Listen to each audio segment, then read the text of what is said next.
Hello, Vol Nation. Welcome to another episode of Believe in Tennessee Football. I'm your host, as always, Kyler Curbison, joined with Reed Bacon. Have another amazing episode talking about Tennessee baseball, winning the SC championship. Not done yet, but gives us hope heading into Omaha. We talked about a huge recruiting weekend that just happened, 20 to 30 some odd recruits on campus for Tennessee football, and who we like the most, who we like to see maybe commit to us and join this squad that we got going on. So me and Reed break that down. And if you guys are watching on YouTube, please subscribe, like, hit the notification bell. If you're listening, please rate and review, download, follow our page. And I'm thinking about putting out some merch. So if you guys have any ideas on merch, or if you have any ideas on how to sell the merch, how to get it to you guys, been looking at Shopify, Facebook Marketplace, stuff like that. So if you guys have any ideas, if you've dabbled in that yourself, I would love some feedback. Best way to learn is to listen. So really appreciate you guys. And let's jump into it. By the game. Snap. The kick is in the air, and the kick this time is no, sir-ree. No, sir-ree. Final score, Tennessee 20, Florida 17. Pandemonium reigns. Loads up, fires long for the end zone. The pass is going to be caught by Tennessee. Tennessee wins! Caught by Tennessee to one Jennings. Jennings makes the catch in the end zone on the Hail Mary. Down at the 35, to the 40, to the 45, to the 50, to the 45, to the 40, to the 35, 30, 25, 20, 15, 10, 5. What did he do? All he did was score. Joey Pence, touchdown on play number 1. All right, so before we jump into the podcast, shout out our number one sponsor, betonline.ag. If you're wanting to go anywhere to bet, this is the place. It's the number one source for all the best odds, the stats, everything that comes with it. They've got stuff on the NBA playoffs going on. They've got stuff on MLB. They have golf. They have fighting. They have even casino. So everything you can think of, this is the place to go. It's the best place to bet, and it makes everything more exciting when you do it. So hop on over there. When you do go over there, it's super easy to get started. You can use your mobile device, or you can go on their website and use the promo code BELIEVE, that's BLEAV, when you sign up, and you receive a 50% welcome bonus on your first deposit. So awesome, free money. So why not use BELIEVE as your little code when you go there? Tell them that we sent you. So head on over. Again, that's BLEAV, promo code to get that 50% welcome bonus. Bet online, where the game starts. All right, welcome in, everyone. Hope you had a fantastic long weekend with Memorial Day. We have got some great news to get into, but first, before we do that, Reed, how we doing, bud? Kyler, incredible. I'm doing great. I'm doing so great. A little behind the scenes stuff. We said that we were going to do it at 2:30 Eastern, 1:30 Central, and I may or may not have fallen asleep in the pool on a float. We have a little pool here at the house that we're renting down here in Naples, which is great. We're not in the hotel anymore, so and no alcohol was involved actually. So I'm not drinking today. You know me. I'm a lightweight for being 6'1", 220. There's times where if I don't have a lot to eat, I could drink 2.5, 3 beers and I am lit. And then if I have eaten like a pretty good meal or eaten pretty good for the day, I can still only have like 4 or 5 and your boy can be gone. So sounds nice. If you guys can't tell, I am smiling through the pain of sitting here in front of my computer for about 30 minutes waiting on Reed. So I do feel really bad about that. But yeah, great. I mean, we moved into the house. great weekend to be here. We moved in on Wednesday and get settled, have this time with Ariel just to hang out, relax. I mean, Saturday went up to the country club pool here, hung out, and just had some drinks. Just I think Saturday night, I think we ended up, hell, I don't even know what we did Saturday night for dinner. I think we got some pizza, and it was really good. Sunday, for you people that like your golf talk, we played golf down here. You called me yesterday, played a little golf, and it was frustrating, man. This course down here is a beat your ass. Course. What's that? I said it beat your ass. Yeah, it did. It did. But the thing is the course itself is not that hard. I mean, there is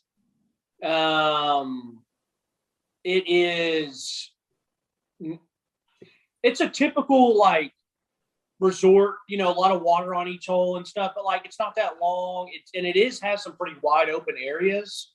Yeah. And so I just didn't play well. And you know, it's like on a course like this, you have to be really good off the tee, and I wasn't that good off the tee. And so that was a little frustrating, but it was great because Ariel was with me, so she was making me laugh and cheering me up. I guess the one good part of the day on the golf day was there was a foursome in front of us. And they were like, hey, we're going to wave you in. And I had is a shorter par 4. I hit a 5-iron off the tee, was sitting right at the, I was at like 145. And they're like, hey, come on in. I was like, oh, here we go. Yeah. When the group in front of you is like, yeah, just play through. I know you're a single, just play through. You are shanking that shot. Like, it is a guarantee that next shot you go up there. I've done it so many times. They're like, yeah, just go ahead and drive ahead of us. You can go. And I'm like, oh, yeah, sure, cool. In the bushes. I'll just I'll see you guys later. I'm going home. Yeah. Seriously, honestly, when you do that, sometimes, or like if someone lets me through, I'm like, you know what? Thanks. I'll just go drop it to 150 and hit in from there. Yeah, exactly. So yeah, but and listen, and the funny thing is, there's a short par 4, but it was kind of difficult because there was a big, long sand trap along the front with a little bit of a mound. So I had to get over it. And I actually hit the 9-iron really well. I caught it a smudge thin, but worked out on this hole, and I stuck it within like 4 feet. So, and Ariel was right there with me, and she was like, wow, great shot. She was like, like great ball. I was like, yeah, I stuck that. I was like, that's pretty fortunate. And I got up there. I was like, hey, I'm so sorry. Like, I wasn't trying to make you all like feel rushed or anything. I was like, I'm sorry. I know I'm a 1. I have no standing out here. They're like, they couldn't have been nicer. They're like, no, it was 2 couples. Like, no, you're great. One of the guys was like, hey, thanks for showing off. I was like, listen, man, I was like, listen, that par 5 just now, I said, I got a 9 on it because I went OB twice. So yeah, no showing off here. You know, their wives are just looking at them like, God, what a bitch. Who? Oh, look at saying their wives are looking at them like, God, you're such a bitch. Look at this guy. He just hit it 4 feet from the hole. Yeah. And so I go up there, barely missed the birdie putt, but it was a very up and down day. And like I said, it was all because of off the tee box. But anyways, to finish up my rambling, today, the first day ever, I did the Murph challenge. Which I've heard about it for years now. I've never done it. I'm not a big runner. I don't like running, but I've done it a lot more this year because I just need to. And I have seen a good change in my body from running. But I mean, I love Lone Survivor. I love that story. It's a hell of a movie. It's a very sad movie, but it's a very inspiring movie. And so we did it this morning. Ariel and I did it. And, Kyler, I knew it was going to be tough. I knew it would be one of the harder workouts I've done in a while, but I really thought it was the running that was going to get me. But I kid you not, after the 100 pull-ups, which I did probably 50 pull-ups by myself, and then I had you do the last 50, like with some assistance. Mm-hmm. And then those weren't bad, but I like push-ups. For some reason, I'm just fortunate. I'm pretty good at push-ups, but like by the end of it, like my body was like, I wasn't breathing hard, but the 100 push-ups or 200 push-ups, the 100 pull-ups and the first mile run, like after that alone right there, like I was pretty gassed. So yeah. Have you done it? I have done it. I've done it once. That's what this shirt is from. Okay. We like made these shirts when I worked at D1 for the Murph. And I I didn't really like do it officially because I was also like trying to help run the event. Yeah. So like I ran my first mile, got back, and I was like, here's chalk for you guys. Here's this. If you need this, you can go here. The water fountains, like I was like helping point Yes. people. And Yeah. then I started my like work. I would say for me, the pull-ups Oh yeah, that's what I was about to say, dude. It's not fair for you, bro. You're is what 6'4". got me. Now I was lighter like I am right now. Yeah, I wasn't yeah. in my threes when I Yeah, did but it. still, So it's bro, not nearly as bad. 6'4", 265 doing pull-ups. That's insane. Yeah. I mean, so I don't know how you did it, but I think I started, I like started push-ups and I would do 20 and then 30 squats and then 10 pull-ups. And I just rotated like that until I got all of them done. Say that again. How'd you do it? Did you say? So I'm pretty sure it's 100 pull-ups, 200 push-ups, 300 squats, right? So I would do 20 push-ups, 30 squats, 10 pull-ups, 20 push-ups, 30 squats, 10 pull-ups, and just do it 10 times. So Ariel and I talked about doing it that way, but the way it was listed on the website, we were like, screw it, we'll just go down the list. Because I was going to do it like you, but I was like, if that's how it's listed, let's just do it how it's listed. And so we did it. And that's tough. It was, bro, because like, I was really focused. So I sucked at pull-ups. And so I wanted to get better at them over the years. Yeah. So when I'm down about 200, 205, I can crank out like a legit 12 or 15, like down, up, not kicking really good. Now I'm 220 and they're harder, bro. Like I can maybe get a legit good 8 or 9. So I was only doing sets of like 10, 15, rotating grips. So I'm here, whatever. And then I just had to use the little assisted where you put your knees on it. And I thought doing that, I was like, okay, I'll crush the last 50 or 60 that way.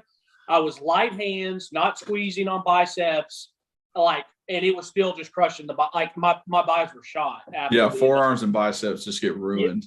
Yeah. And when I did it, I was doing freaking CrossFit pull-ups, man. I was doing the circle.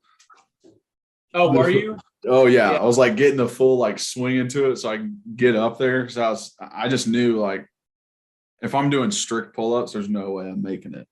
Did you end up doing everything though? Yeah, ended up doing everything. I was like one of the last people to finish because I didn't start till after everybody had been like 10 to 15 minutes into it. Right. But ended up doing the whole thing, and I was worn out for sure. But I think it would have been even worse if I had not taken like a break between the body weight and the first mile. But it was tough. It's not easy. And, most people say you're supposed to do it with like a weighted vest or however much like heavy material he had on, or I think it was like 50 to 60 pounds or something like that. On the website, it says either armor or I think 20-pound weight vest, maybe 40. I think it's a 20, but so I don't have a weight vest. I haven't used a weight vest in years, but I did. Hey, I got a nice one right here. I created it with these. Yeah. I did wear a long sleeve though. Like I am big on even when I'm running out in summer, I'll go usually until about mid to end April where I'll still wear sweatpants and a long sleeve shirt running. And then summer I'll go where I run in just like my spandex, and then I'll have like a hoodie or long sleeve on. So I did it today in a long sleeve and like, oh, I'm gonna tell you the best part. We finished and Ariel finished a little bit before me, but I had gotten her at the country club. They have like a bunch of stations where you can get styrofoam cups with ice and water, like out on a golf course, and they have it out there for you. So I got her a big, like nice cup of ice water. And so she finished. I had one more little lap to do. And so I did it. And I came back and I was like, how good's that water? She's like, oh, it's incredible. And she's like, you want me to pour it on you? Because like when I was coming to finish, she's like, let's go. Like you did it. She's like, you want me to pour it on you? And I was like, honestly, yeah, kind of. She's like, seriously? And I was like, it would feel amazing. And she's like, but then you'll get all wet. We have to drive back to the house. And I was like, F it, do it. Dude. And so I bent over and she poured it on my back. Kyler, it felt incredible. I mean, down here in this Naples, Florida heat, bro, and that it felt amazing. But yeah, it's the best, man. I used to douse the back of my neck at practice during games if it was super hot, just right there, and let it run down your back of your neck, right down the middle of your back. Oh, that hits the spot. Did you ever do ice towels? Yes. Yeah. Yes. We would do ice towels. When it was like really hot in August, they would take breaks like right in the middle of practice. We were in camp and they had like tents with like cool benches that like blew out air. And they would just walk around and be like oranges, water, Gatorade, ice towel, like just trying to make sure our body heat doesn't get crazy. Yeah. So I love a good ice towel. Hey, ice towels are so I didn't really have them. We didn't really have them in Memphis. I think they did, but I didn't really do them because I didn't want to get all wet. First time I really used an ice towel, we were playing golf somewhere. I honestly don't remember, Kyler. It may have been. It was one of the top 3 hottest I played. It may have been when we played in the Bahamas, when Lou and I and Bailey and Austin played down there. And it got to the point, and it was great because they were like a little bit shorter, but they had them in the freezer, so it wasn't like a big long one. And I got to the point where I would like kind of wring it out a little bit and then put it around my neck, and I just tucked my collar over. I think I would play like 4 or 5 holes with it, and then I'd get another one to do it because it's just like we shouldn't even been out there playing. And of course, we teed off at like 1:30, and it was in the Bahamas. The hottest point of the day, bro. It was a disaster. Plus, I actually played well. That's the only reason I stayed out there. If I played crappy, I was gone. Yeah, exactly. I think one of the hottest games I ever played in was here in Nashville. We played Bowling Green. Oh my God! It was horrendous. Yes, it was so bad. I know why it was. So I was not at that game. I was still lifeguarding, and I remember how hot it was in Knoxville at Holston Hills where I was lifeguarding, and I would run into the snack shop and to watch the TV there. And I actually remember getting off the stand, going in there, and I remember it was like 2 plays after I walked in. It was when you came around the edge and like cut somebody out. Is the picture I have now with you cutting. Oh yeah. And I was like, let's go 77, let's go. Like I was like, that was a great game. I mean, it was great to bust them like we did. Yeah, I know, it was fun. There was a bunch of weather delays too, which kind of sucked, but yeah. All right. So enough of the reminiscing, enough of the weekend, enough of the jibber jabber.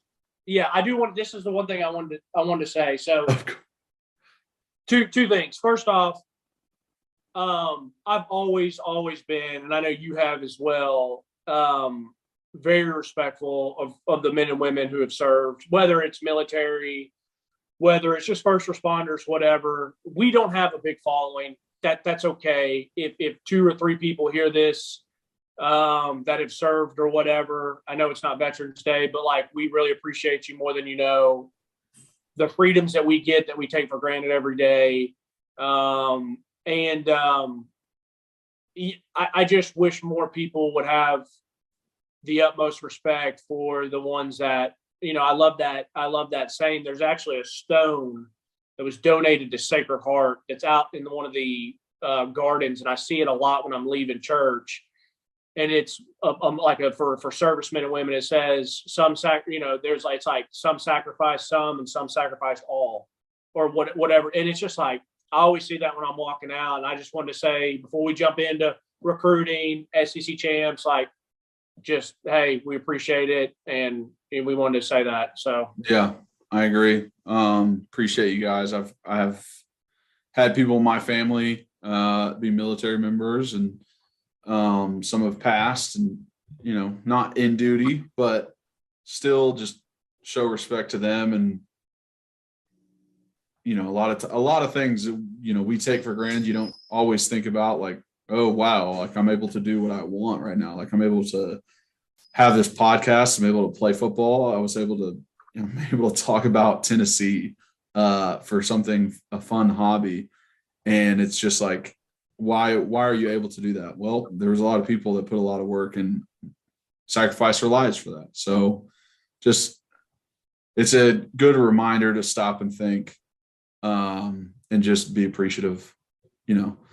Those are the best kind of days is when it's just, hey, this is meant for you to stop and think.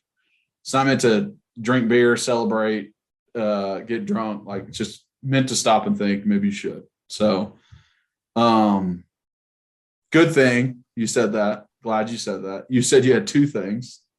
Do you remember what the other one was?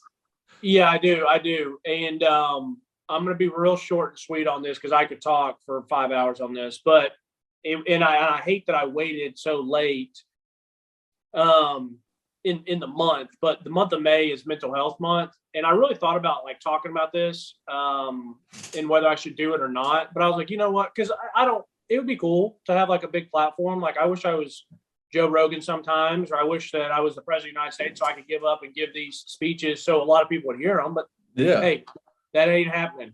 So like I said, if 3 people, 5 people hear this stuff, but I know that I've had my battles with mental health.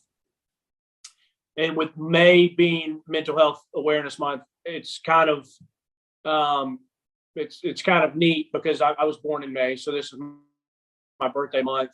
But I just always want to tell anybody out there that if you're ever struggling with anything like that, like, please go seek help. I am very, very, very lucky that my mom. It's kind of tough because if people don't have mental health, they maybe like they don't really understand it, they don't get it, so they want to help. They want to help, but they maybe don't know how. And my mom has dealt with it in her life, so she was able to grab me and be like, "Reed, quit fighting this on your own. Like, we're going to go see somebody. We're going to go talk to somebody." I hate medicine. I fought it for years. And I finally got to a point where I was so mentally and physically exhausted fighting my anxiety and some depression on my own that I went to the doctor, put me on some medicine. I kid you not, Kyler, that when I was put on that medication probably 4 or 5 years ago, I mean, at the end of college, it changed my life for the better. It was incredible. And I still go and talk with somebody regularly. So any of our listeners, listen, you guys DM me anytime. You guys message me anytime. I don't care when it is. I'm happy to always talk with somebody, like, because I know how much it sucks, and I know how important it is to get help. So that's the last thing I want to say. And I should have said it on a couple pods before that, but I didn't really know how to take it. And I said, you know what, Reed, screw it. I was like, we got a nice little following. I said, it's not huge, but if you help one person, it makes a difference. So exactly. And I love what you said. I think it is very important. I have people in my family that have suffered from it and continue to suffer from it. And the biggest thing, like you said, is don't do it alone. Seek help. Ask anyone. It doesn't matter if it's a family member, significant other, if it's a random friend, if it's a random person. Just talk to somebody. And what you said about, possibly taking medicine for it to help you with it, you're not going to do it unless you want to do it. So you got to nut up and just be like, hey, I want to do this. I want to be better. I want to be a better person. As soon as you accept that you're not the best person that you can be, and you turn and say, I want to do this, that's when you'll do it. Because I've had people in my family that it's like, hey, I really would love for you to do this and care more about your mental health. And if they don't, put forth the effort, your words kind of fall to the wayside. So for those people that are struggling with it, please go talk to people. And those people that are struggling with it, you can do this. Like you can. Trust me, you can do it. You can do it. You can step up. You can accept those things. You can work through this. Like, it is possible. People have gotten out of those holes before. So just trust the process, lean on the people near you, and things can be fixed. Things can be okay. Everybody is very flexible. As a human, your emotions, your body, everything is more flexible than you think it is. You can push it through things a lot more than you think you can. So, but yeah, good on you, Reed. I like a little bit of seriousness in the pod sometimes. What'd you say? I said, good on you. I like a little bit of seriousness in the pod sometimes in real topics. It's such a huge, it's been such a huge part of my life. Will always be a part of my life. But I'm happy you said that, because it is a frustration of mine when I see someone struggling and they want to try to do it on their own, or maybe they are against talking with somebody, or they're against taking medication. I'm a testimony that, like, I fought it to the very last little bit. Like, I got to the point that my anxiety got so bad that every day I woke up was, like I said, physically and mentally exhausting. Kyler, like, it's just scary even thinking back on it. And the only time I ever got any rest was like when I was legitimately asleep. Mm-hmm. And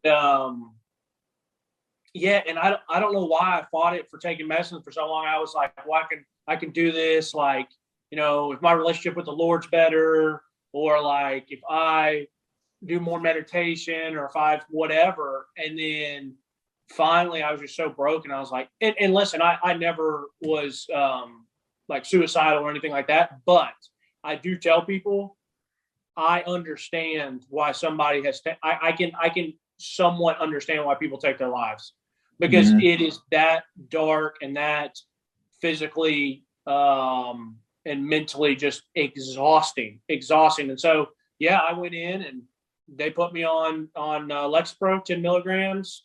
Took a couple weeks to get my system, and I feel like I've been, like I said, I feel like I am born again. Like I was born again. I was like, this is who I was supposed to be, not worrying and stressed about irrational stuff. And so, go talk to me. You're not weak for going and talking to someone, or taking medication or anything like that. Like, my mom and grandfather made a good point. It's like medication is there for a reason. It's to help people. Like, that's why doctors give it out, So if you got chemical imbalance, it is what it is. I mean, everybody faces that kind of stuff too. Don't think that you're alone in this and like you're a loser because you have mental health issues. Like, some of the most successful people in the world have mental health issues. It's just they have done a lot of therapy and medication and talking, and it's helped them through it. So it's like, don't think that you're alone. Don't think that, you're a loser because you have mental health stuff. Like, you can't even help that sometimes, because I'm sure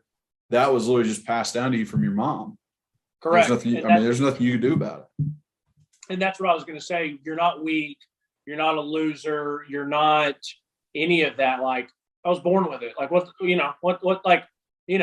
I've thought about it. Like, everybody pretty much has something that you might be born with, or that you might have lived with, or something. Like, I know that you have something that you kind of have to deal with some sleeping and stuff. Like, I got some buddies that have some real serious health issues that is a lot, and they have to live with that, and they were born with, and so, but anyways, well, glad that we could talk about that. And, so I should have said it earlier, because this is coming out in June, but whatever. It's still fine. It's a cap. It's a cap to the month. And you know what? We're going to sucker a lot of people in. Now, I don't know if they'll listen to the first 25 minutes of this, but we're going to sucker a lot of people in, because we're going to highlight all recruiting stuff. And we know you skanks love recruiting. So I know. I was thinking about it. Like, if I should put on the thumbnail just different recruits, or if I should put like Tennessee baseball. And I'm like, bro, they'll click on it if I put recruits up there. Yeah, just put baseball recruits. Yeah, like there's like just like Tony Vitello down in the corner, just really small, and then just like big recruits everywhere. Yeah. Let's would you like to talk about baseball first and end with recruiting? I think that's a good idea. We have to give this team, you go ahead. Kudos, right? Because we talked about it for 2 weeks leading up to this. It was, this team's great in the regular season. What can they do in the tournament? What can they do in the tournament? What can they do in the tournament? It was the same thing we said about the basketball team too. Omaha's different, but let's celebrate what they're at right now, which is a clean sweep of the SEC tournament. Did not lose a game. Were never down in any of the games they had. Start of the weekend beating Vandy 10-1, which, just a gleam in my heart. It felt so great to see that. So nice that we literally went 4-0 versus Vandy this year. And all of the Commodore fans that are hanging on to the last thread of hope they have to say they are better than Tennessee was their baseball team, and it is gone. Now all they have to do is go back to academics. And who cares about academics? Bunch of losers. Nerds. What a bunch of nerds. And then leading into LSU, very late game, ended up winning that 5-2. Then Kentucky, another late game, ended up winning 12-2. And, you know, the boys like to keep us guessing and keep it close. That Kentucky game was nerve-wracking, tied 2-2 for so long. And finally, what was it, like the 7th inning where we just took off? So I was watching that game. So I was like, first off, you said it perfectly. The fact that we beat Vandy, like, hey, losers, you guys are a baseball school. We bent you over that Commodore barrel of yours. And, and then to go in and I'm watching and I'm like, obviously I want us to win, but I'm like, I'm slightly nervous to play Kentucky. Like, I'll admit it. Like, I was slightly nervous to play them. And it was getting later in the night. And so Ariel was like, going to bed. She's like, you can go to bed. And I was like, damn, I'm tired. But I was like, I can't. Like, like I said, I bleed orange, baby. I'm not a baseball guy, but like, exactly. I'm like, I got to watch this because I actually was up the night that we lost to Kentucky the first time. I was up playing Xbox with a bunch of buddies and I had it on the other TV. And I was like, I just had a feeling we're going to lose to them that night. And I was like, I can't go to bed. And so I watched it. And like you said, it's like 7th inning, still 2-2. And finally, we bust and we get to 6-2. And I'm like, you know what? I can go to bed now. Like, I have a very good feeling they're not going to lose this. And then I wake up, I check Twitter, and it says 12-2. And I start cracking up. I was like, them boys dangerous. Dude, I'm telling you, they wear you down. And then it's like they get better once the teams put their second or third pitcher in. Like the fresher pitchers they do better on. It's like, what's going on here? How is this even possible? But that was such a great game. I love the fact that it was just like in some games they've had this year, I mean, like the Mississippi State, where it's just a freaking blowout. You don't get that test of like, all right, when it gets nut crunching time, like, what are you doing? You know? And these boys stepped up and were like, hey, we got to score some runs. It has to happen. And they were able to do that. And then we go to the Florida game on Sunday, SEC championship game. I just absolutely love it. It was against Florida. I love the fact that we could play anybody in the SEC championship game. It's not like you have to play from this side, like the Western Division, and that it gets to be Florida. We get to take them down. We get to win the SEC off of their backs. I love that we wore the black uniforms because I don't even think I've talked about them. The hats are absolutely incredible. The hats are filthy. The UT hats are absolutely filthy. As Reed would say, swaggy. Yes, very swaggy. Very swaggy. I think I would change the jersey. I would like the old like cursive Vols on there. But that's just me. I can see that. But I mean, what an absolutely amazing game. They're the coach, dude. So it's the 5th or 6th inning. They walk. Now I'm blanking. They walk. It wasn't Lipscomb. It was who's before Drew in the batting lineup. I'm blanking. Oh, anyways, I know. Yes, I know what you're talking about. But they end up walking him because Drew has been in a slump. Drew Gilbert has been in a slump. He hasn't gotten any really hits.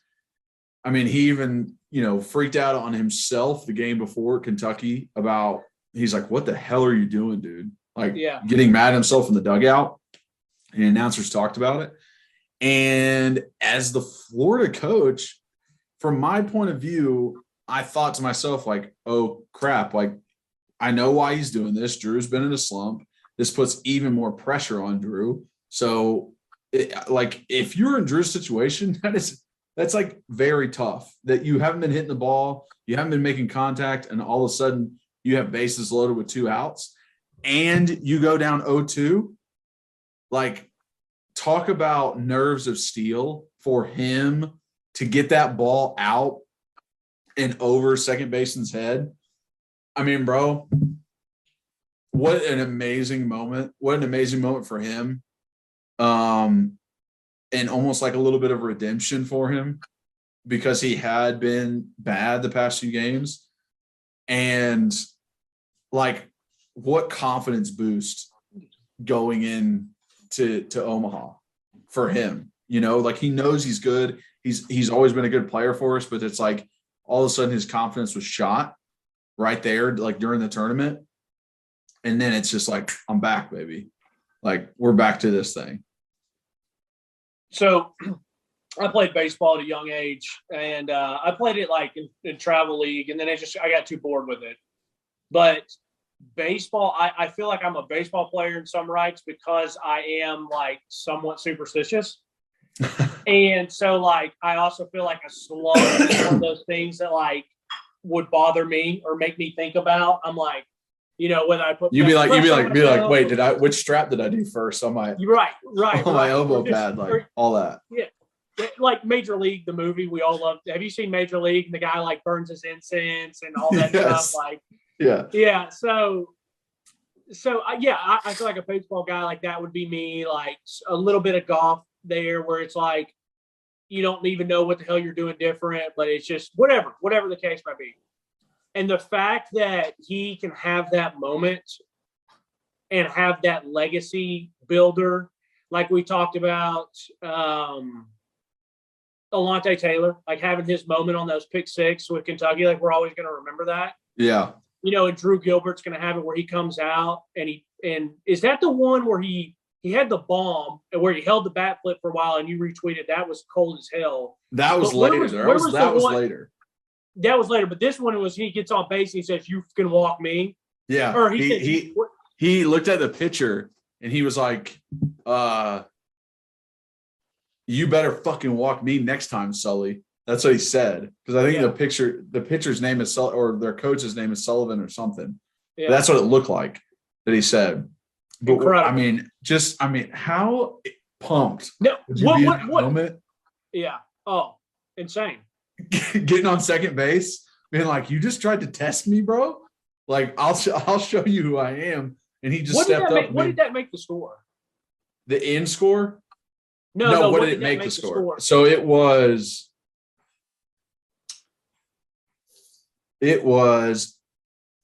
3. I think it was 3-2 us, possibly. And that made I can't remember what it was. It might not have been because I think that was the time that like we went ahead. Like I think it was tied at that moment. Okay. Well, anyways, regardless, that time and that spot in the game to do that, and what I love, like, you know how awesome it is just to like if you're in baseball and like if I had been him and I run and I end up going by and you can look in the dugout and say something to the coach. To be able to trash talk the other coach is all-time level incredible. You know what I mean? Like whether you're in basketball and you hit a 3 and you can turn and look right at their coach if he'd been jawing you, or like, you know, football, you don't really have many opportunities unless you go way out of your way to do it. Okay, so here's what it was. We were tied 0-0. Yeah, we were tied 0-0 through 4 innings, and it was the 5th inning. Okay. That I think we had gotten like 1 run in before that, so it was like 1-0, and then he hit like all 3 or 2 or 3 in, and it was like that's where it like boop, opened up the floodgates of being like, okay, now we're scoring points. Hey, bro, feel yourself like that, man. That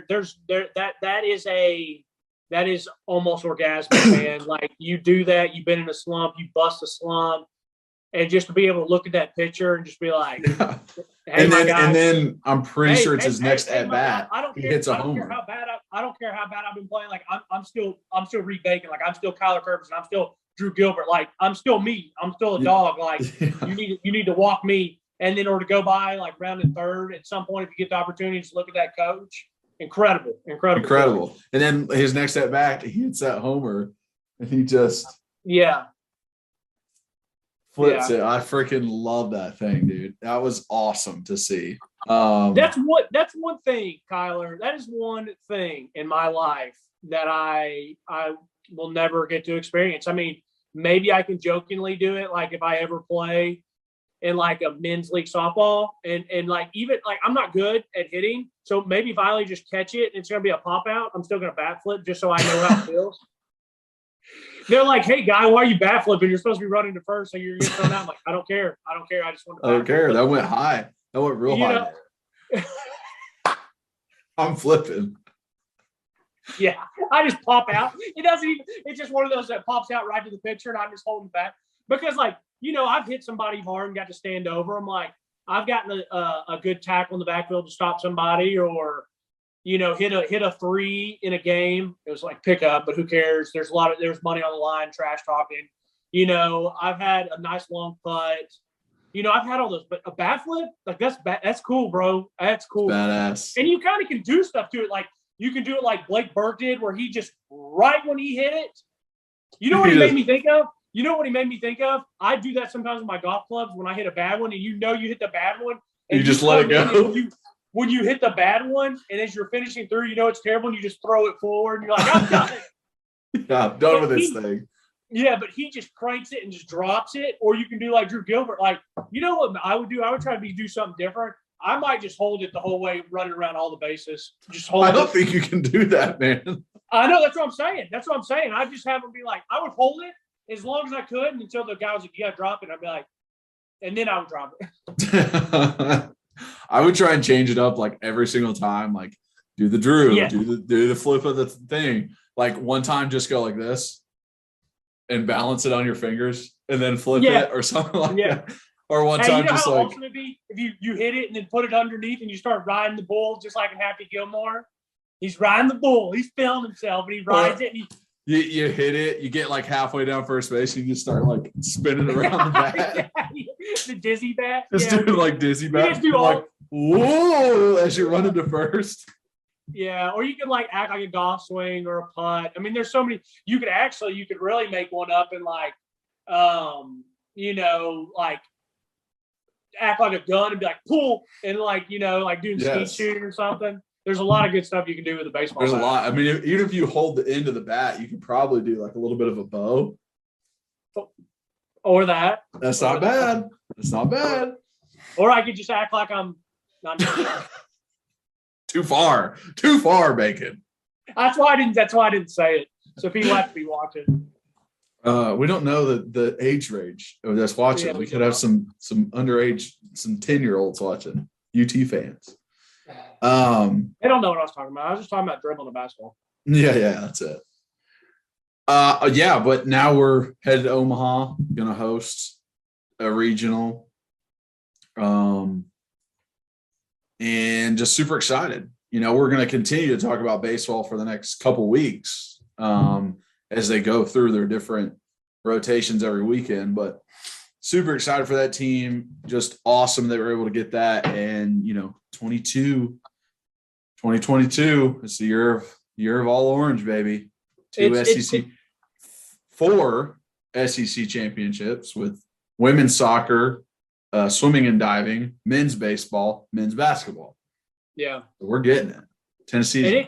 And it's cool. And it's cool too because both basketball and football were the tournaments. Like you got to win the tournament. Like so that's hype. Like it's tournament. It was not, hey, you guys had the best regular season, so we're going to put you in the championship game and you win the championship game. Like no, we had to win the tournament. Exactly. It was a sweep. It was awesome to get to go through Vandy. It was awesome to get our redemption on Kentucky. Great beating LSU. The only other one for me, like I know you like beating Florida, but I would have liked to. I would have liked to beat Arkansas, but hey, they didn't even get a chance to get there. So better luck next year. Losers. Sorry. So and yeah, you know what, Kyler? Like I saw a tweet by that guy Peter Burns that does the SEC Network, and he's been like really high on us, which is great. He's like, and then he said, I finally got to see these people in person. And he's like, they are all-time level. Like, he's like, this is the best college baseball team I've ever seen. So not only are we really good, but people are acting like it's the best baseball team ever assembled. Yeah, ever assembled. Yeah. Ever. And like, he was like, this whole team is like Joe Burrow 2019 level swagger. Hey, so dope too that like Evan Russell they didn't dogpile to do anything. Evan Russell was like, we still got a long way to go. And I'm gonna be honest with you, Kyler. I still, as good as they are, and I don't know a ton about baseball, so it's like I know it's still really hard to do. So like, even if they win with how good they are, like, I'll still be surprised if they win the World Series, just because of like, usually stories like this are always like, it's kind of like a heartbreaker. Like, I feel like more times than not, it's a heartbreaker compared to like, wow, they actually did it. Like 2019 LSU, like, wow, they did it. Like, yeah. they were that good. And so for me, it's like, I'll still be a little surprised if they do it. If they do it, I mean, your boys are going to be popping the bottles that night, because I'm going to enjoy a college championship, a national championship, World Series. I never thought Tennessee would be there. It just kind of came out of nowhere. So it's going to be incredible if they can do it. Yeah, Vol Shop is going to just take all of my money for the national championship merchandise. It's going to be, it's going to be ridiculous. And I mean, they said it on the broadcast that the last number one seed to win was in 99. Miami was the last number one seed to win it all. Everybody else had lost. So I was like, holy crap. And even a lot of them lost like a good amount. Like, I think it was like 5 or 6 had lost in like their regional, not even like getting to Omaha. So yeah, let's not talk about that. One step at a time. One step at a time. That's right. But hey, congratulations to those guys, to Tony V, to all the real baseball fans. I got to throw it in there to John Wilkerson. That guy's been watching and calling a lot of crappy baseball over his years. So heck yeah. Good for those. Good for those guys. So, now I guess to say hello win column as much as he wants. Yeah. So good for baseball team. Now let's talk recruiting. Let's talk that recruiting, boy. Everybody. Okay, so huge weekend for recruiting. Massive. Had like 30, 40 guys in. Some were official visits, some were just unofficial, just coming in, and some guys that are already committed came on the visit. Me and Reed saw a full list and decided, without talking to each other, pick out 3 guys that we thought either we really like, we think it's very important that they're there, we think it would be a good grab for us. Just 3 that stood out to us. So maybe we can just go back and forth one at a time. Well, I'll just go ahead and tell you the most 3 for me were Nico, Caleb Herring, and Ethan Davis, because they're all commits. All commits. We need them. We need them there, trying to get a bunch of people else to commit. But honestly, Kyler, I will say it's kind of chalk. But Nico he's not number 1, but he is one of my number 1 of 3, because we need him just to keep this thing going. So I'm gonna give him some kudos. But yeah, I'll go ahead. Let me say this too. All the stuff I was seeing, and I actually pulled it up on here on Rocky Top this might be USA Today. Is that our man Dan Harrelson? Yeah. So this is a good article. This is a good article. Yeah, it's Balls Wire USA Today. I think this is Dan. And he put in all the Twitter clips, which what I was scrolling through yesterday, seeing all these kids tweets on Twitter. Mm-hmm. And it was like, I love this one. So Hunter Osborne was like, I had the best time in Knoxville. Can't wait to be back next month for my official. This place is surreal. So what I did, I said, okay, big boy, let me click on him. So I go and I check. Dude's like a 4-star D lineman from Alabama. And I'm like, I check his offer list. Bro, I mean, it's crazy. LSU. It's LSU, Clemson, us, Bama, and like somebody else. I'm like, I don't know if like because he's kind of like a DN kind of guy. Right. I don't know if like that's oversaturated, because with his offer list and like how big he seems, I would have thought he'd be a 5-star, but he's only listed as a 4. Yeah. So I don't know if there's just like that many defensive ends in this class that they're like, well, there's 5 that are 5-stars and all the rest of you are going to be 4. But I was surprised he was a 4-star. But yes, he looks like the real deal. He wasn't one of my three, but I definitely and listen, and I'm not bringing him up because one is my three. I'm bringing it up to talk about what I saw on Twitter of him saying I had the best time. So I went and looked at his thing. I see his offers. Well, then I see when he's been to these other schools and he's like, hey, I had a great time, great weekend, but it wasn't the best time. This place is surreal. And then there was another one that was like, I saw, and it was like, this is like the best weekend ever. Like, I mean, the coaches and those recruiting staff individuals, so our director of player personnel, player ops, all those people that are head of recruiting, and then all those people that work in the recruiting, whether male or female or any stuff like that. Like we talked to Taylor Brown, who was the number one guy in charge of Western Kentucky, and he talked about how exhausting it would be for weekends like this.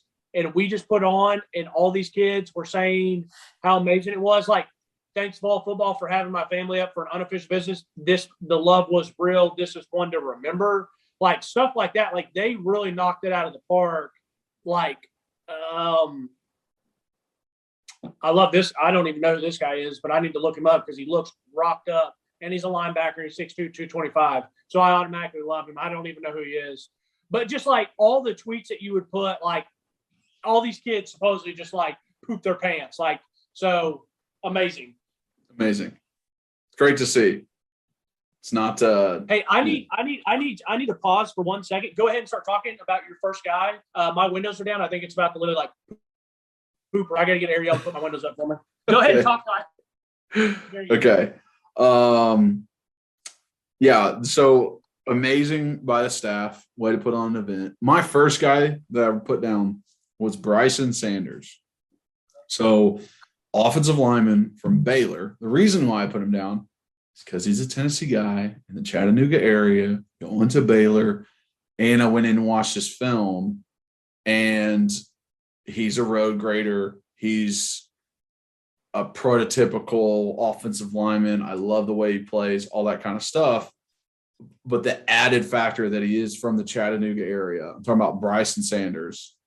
The added factor goes to Baylor from that Chattanooga area. I think it's just so important to get those guys here. I think growing up in Tennessee, you're automatically like kind of integrated into being a fan without even really trying to be. Like, you're surrounded by people that are fans all the time. And that is one of those like really good gets for this class that might not be, you know, the Nico get, the splash play, but it's like, dang, they just got an in-state 4-star offensive tackle. Like, hell yeah. Like, that's exactly what you need every year. You need to be getting those 4 stars in your state every single year. Because sometimes 5 stars, I mean, they're good enough. They can go anywhere they want.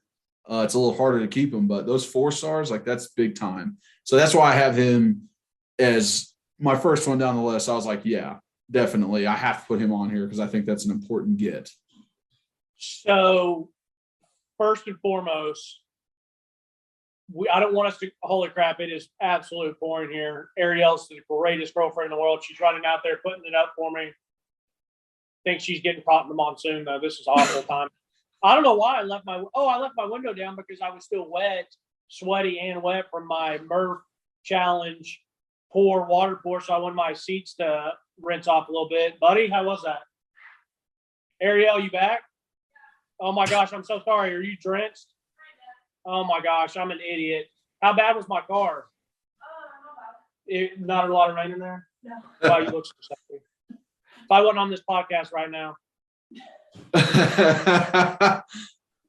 All right. So Kyler, I don't want to go chalk, but I agree with everything you said. I was going to pick him because of the importance of in-state, the importance of the position, great offers, big kid. Like, he would be someone great to go ahead and slide in with Addison Nichols, have some young boys on there. So he's one of mine. So he might be an honorable mention, actually. So Nico and him tie for one of my 3. Okay. I'm going to go with 5-star. I didn't even want to say him because I don't know how to say his first name, but Chandavian Bradley. Okay. He's an edge guy, right? Correct. 5-star edge guy. So he was also one of the guys that I saw tweet out, like, amazing time, like one of the best weekends ever. Like, he obviously, you know, enjoyed it. and now we obviously have, which I don't really get into this stuff, but we've gotten, I guess, 2 crystal balls for him saying that he's going to pick us. How great is it if they end up committing on the Tuesdays before the podcast? If it's like every single guy that we point out. I actually thought there would be a commit with us. We were going to talk about doing it yesterday after the baseball game. I thought we might get a commit today to talk about. Yeah. But yeah, he has to be one just because of the importance of getting after the quarterback and winning the line of scrimmage. So when I saw like 5-star edge guy, I was like, yes, add him to Caleb Herring, add him to the 2 boys that we signed. This, like, give them all to me. Give them all to me. So he has to be one. He has to be one of mine. Yeah, I agree. I agree with what you're saying. I could have gone chalk for this entire thing and just picked 3 offensive linemen easily. I actually thought about doing that. But I will say this, I'll give it away. Mine are all offensive defensive line. Shocker. Yeah, so I mean that's kind of where I lean towards after the fact that I was like, okay, not offensive line, let's go O-line and D-line. But I like that. The only thing I would say, and I did not pick a edge guy. I did not pick a defensive end on my 3. And the reason I didn't have an edge guy or a D lineman is because there weren't any. Like, there were guys listed as D linemen that are 6'4", 260. And it's like, you're an end. You're a defensive end. You're not a D lineman. I'm like, where are my 3 techniques? Where are my noses? Where are those guys? I want to see 6'3", 320. That's what I want to see. Preach. I want to see those big boys up front. I want to see the guy to replace Matthew Butler. That's what I'm excited about. And I haven't seen a lot of those. I mean, I don't know if it's just more of like, hey, the way the game's played, we need those edge rushers. I'm like, bro, give me a big dude, because let me tell you something. An edge rusher, yes, can be great, but nothing gets you more nervous than a skilled, strong as shit, big as shit 3 technique. I'm telling you. I mean, it's the Aaron Donalds, my man Jeffrey Simmons, SEC boy Fletcher Cox. I mean, those guys absolutely wreck games. Absolutely wreck games. Because I mean, Ndamukong Suh basically like single-handedly made Nebraska one year. I don't know if they won the Big 12 championship. They should have won the Big 12 championship. The ball literally, like, it was like an incomplete pass, and they put a second back on. That's right. And then Texas kicked a field goal or something and won. Yeah, such Texas bullcrap. But yeah, like those guys, if you're that level of freak, like especially in college, watch out. It's insane. It's and like, to reiterate this to the fans who might not like get it, it's like, I understand defensive ends get played a lot, but on plays, it's so easy to take a guy on the edge out of the play. Like, he's already on the edge. You know what I mean? Like, he's only on that side. If I run the ball the other way opposite him all game, he's not a factor. Or that 3 technique, screen right behind him or whatever. Yeah, that 3 technique, bro. He messes up double teams. He messes up combos. He messes up pulling guards. He messes up pulling tight ends. He messes up the reads in the backfield. He messes up the pocket for the quarterback to step up. Like, he can wreak so much havoc in the middle. So that's what I was looking for. Going down that list, I'm like, where's the big dude? Didn't find him. So I ended up going a different route and went with a linebacker. No, this guy's name's Popo. That's his nickname, I guess. Popo Aguirre, I guess is how you say it. It's Aguirre. You're gonna love his film. You probably haven't watched it. If he ends up like coming to us, because we don't watch a lot of guys who don't. If he ends up coming to us, like, watch his film. He 6'3", 220, and lays the fucking hammer. And we talked about it. We talked about it last season. We talked about it this offseason about how we wanted a guy at linebacker that was one of those get off the bus guys. You see him walk off a bus, and you're like, oh, shit, that's a big dude. Let me make a point here, Kyler. So, first off, yes, I do want one of the guys to get off the bus. I want a Bama, Georgia, LSU linebacker, whatever. But that's not the point. So, yes, I'm going to check this guy out. I'm excited. But this is not the point. I thought about something. I was scrolling through Twitter, and Byron Young follows us, and we follow him back. And I had to shout that out that he follows us. Big deal. Huge deal. Huge deal.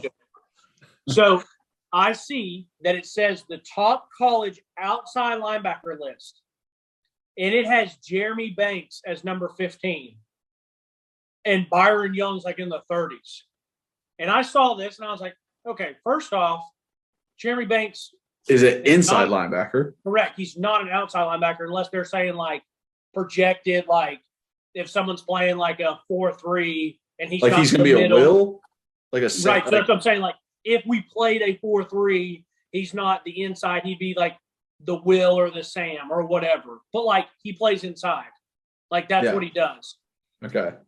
So even the fact that they missed his spot wrong, there's no way that Byron Young is not better than Jeremy Banks is a good player, but Byron Young is 1,000 times better player. And I mean 1,000 times better because like the production might not be the same, but that's okay because like you said. But he's not the middle linebacker. I'm talking right. like being a middle linebacker is so much easier to get tackles. That's my point. So production-wise, people can argue with me all day. I've seen these two guys up close. I've watched them. Byron Young is a fabulous player, and especially like athletically, he's gifted. And I can tell you, besides that list was so stupid that it made a 15-spot difference on someone on your own team. That shows the list doesn't know who the hell they're talking about. There's no way there's 33 outside linebackers that are better than Byron Young in college football. And I'll just leave it at that. Anyway, sorry to get off topic, but anyways. No, I love that. That's very true. And like that list makes absolutely no sense because, like you said, they don't even play the same damn position. Like they really don't. Who's watching this? Who's watching thinking that Jeremy Banks is an outside linebacker? And if you did watch it and just didn't know what you're watching, he might put up production-wise. He's a middle linebacker. It's so easy to get production middle linebacker. Byron Young is so much better than Jeremy Banks. So anyway, back to my guy, Jadavian Young King Bradley. So he said a weekend I'll never forget in Knoxville. That's some high praise. A weekend I'll never forget. Then his mom shouted out and said, my first college visit with my son, and it was amazing. We love when mama say it's amazing. Love when mama loves it. That's the key right there. That's the key. Okay, so he was your first one, Bradley. Yes. So who's your second? Right? Yes, but I got to pull up that list because I sent it to you and now I don't have it. And now I don't. It's the 5-star offensive lineman, the like Samoan guy or whatever. Francis Maggio. Yeah, how you spell his last name? Maugio. Hold on. Spell it again. M-A-U. Yeah, Maugio. Yeah. He's my third one. Yeah, I figured so. There's no way that we're not going to name a 5-star offensive lineman. By the way, Chardavian Young King is, and I don't know if this is true, but on his Twitter it says he's the third edge rusher in all the nation. And he looks good. Like he's lean, but he looks a pretty beefy lean compared to like Caleb Herring. Like Caleb Herring just looks lean. Yeah. But anyways, to get a 6'5", 330-pound offensive lineman who already looks like that, I mean, it'd be incredible. Hey, that's a 5-star. Yeah, that's a 5-star right there. Yes. Like, pulled him up, watched like 5 plays of his film, and was like, "That's the 5-star. Like that's why you rate him a 5-star. This man this is not a boy. This is not a 17-year-old child. This is a 17-year-old man playing offensive line, and he's in the top 10 nationally. He's the number 2 offensive tackle in his class nationally. Like I think the other guy is also he's from Florida at IMG. Yeah, which is a pipeline. I remember watching him when he played Catholic. I mean, but their whole team was just so much bigger than us a couple of years ago. Yeah. Or whatever. Maybe I guess he was on the team then. I don't know. I just remember watching their entire offensive defensive line was just like I felt bad for Catholic. It wasn't even fair. Yeah, sometimes it's we almost had the opportunity to play Burns my senior year, but we didn't do too well my junior year, senior year. Right. And if we would have done better, then you maybe guys, we remember hearing about that because Coach Meadows was like, all right, we need all the juniors to get together and all the seniors like, so this going on? Like, they want to fight? Sure, we'll fight them. No, and then y'all, they said don't tell the seniors. But yeah, like if we had because Catholic was ranked going into my senior year, we were ranked 11th in the nation, which we were not the 11th best team in the nation. Just we just lost our coaching staff, literally our whole entire coaching staff. Our whole entire coaching staff was gone. Even with them, we're still not the 11th best in the nation out of all the schools. But like for our division or our league or whatever, we were incredible. Hey, bro, let me tell you something. With the talent, my junior year, senior year, and if we ran a wing T offense like we did the previous 2 years, teams would not know what to do with it. No, I agree. I think we could have beat a lot of teams that people would have thought were better than us. Like, I wouldn't be mad at that 11 ranking if we're running the wing T and we have those people. Because, I mean, like, dude, our offensive line was huge. Having, Dorian and Cody as our two, like, wing backs and Tyler at quarterback, like, it would have been stupid. But anyways, let's not run. I agree with you because of the size of you guys. The offensive line was insane. We had our good running backs. We had good receivers. We would have been really good. I'm just saying, like, 11th best. Like, I'm sure I can find 11 teams throughout Florida, Georgia, California. Texas. But just because they've got, at Sacred Heart, at Catholic, we had like 600 students. There's going to be, you go 3 hours down the road to Innsworth and NBA. Now, granted, I would still have played them with our full, like, bring it on, like, let's go. I'm just saying, like, it was crazy that we were ranked 11th. It was awesome to see that. But going into that year, I remember that they were like, hey, you guys have another good year. You guys are going to play Burns, where Jadavian Clowney and Marshawn Lattimore played, and you guys are going to play them on ESPN. Isn't that correct? Yeah, so Jadavian played different. Marshawn Lattimore did play there. Okay. Jadavian played different. Actually, Corey Miller played there, who I played with at Tennessee.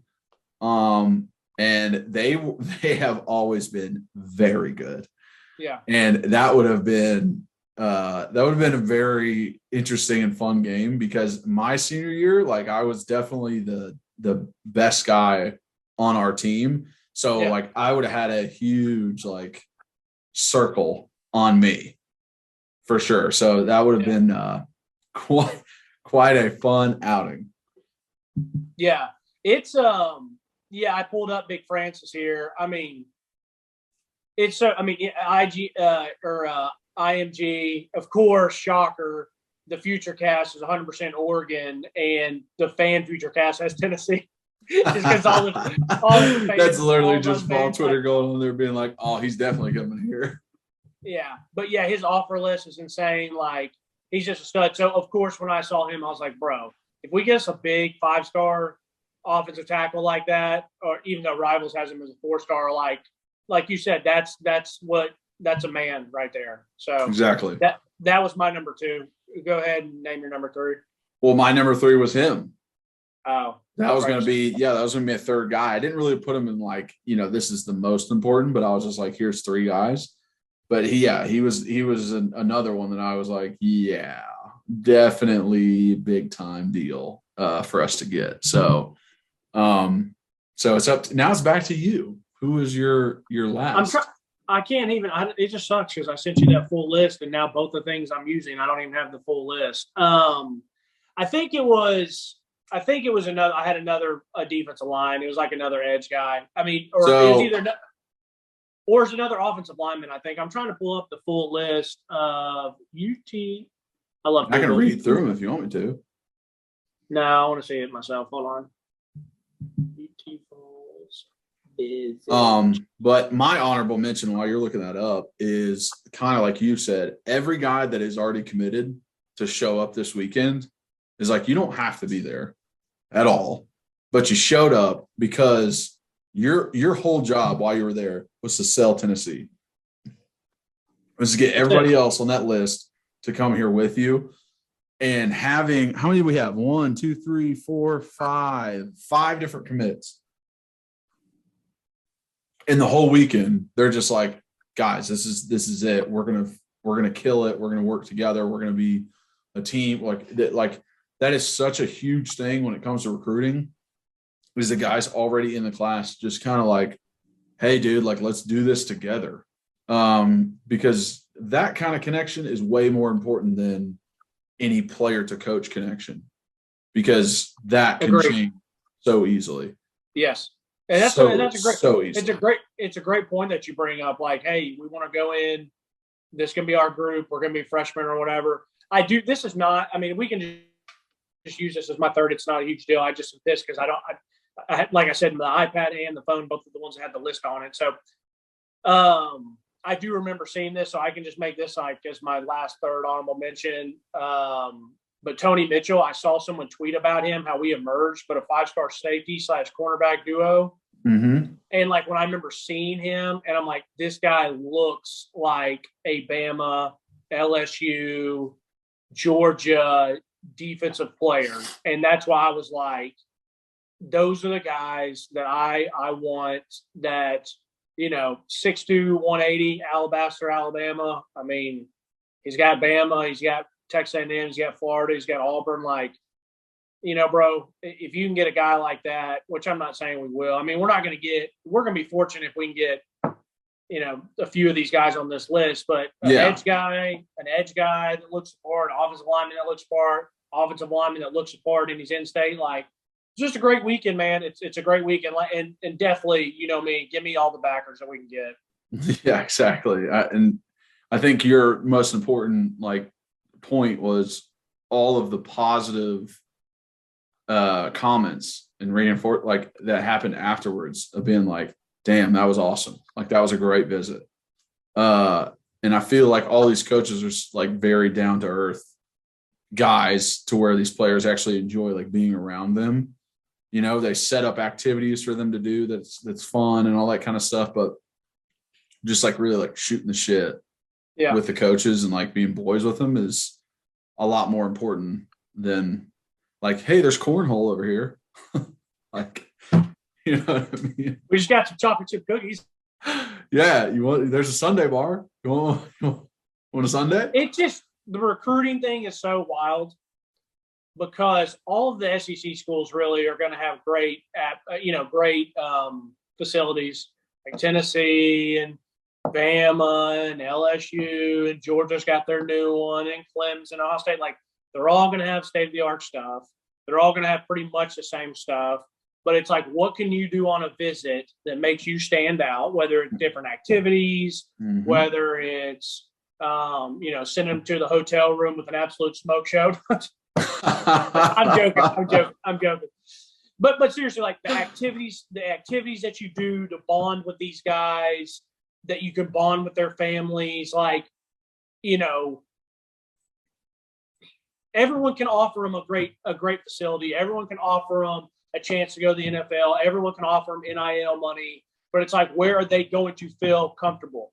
Like I said on here before, if I'm a 5-star, if I'm Kyler Kerberson coming out of Knoxville Catholic, he can probably get some money at a different couple spots. Yeah. But if I'm getting money from all of them, what coach do I like the best? What other players do I like the best? Where do I feel the best about?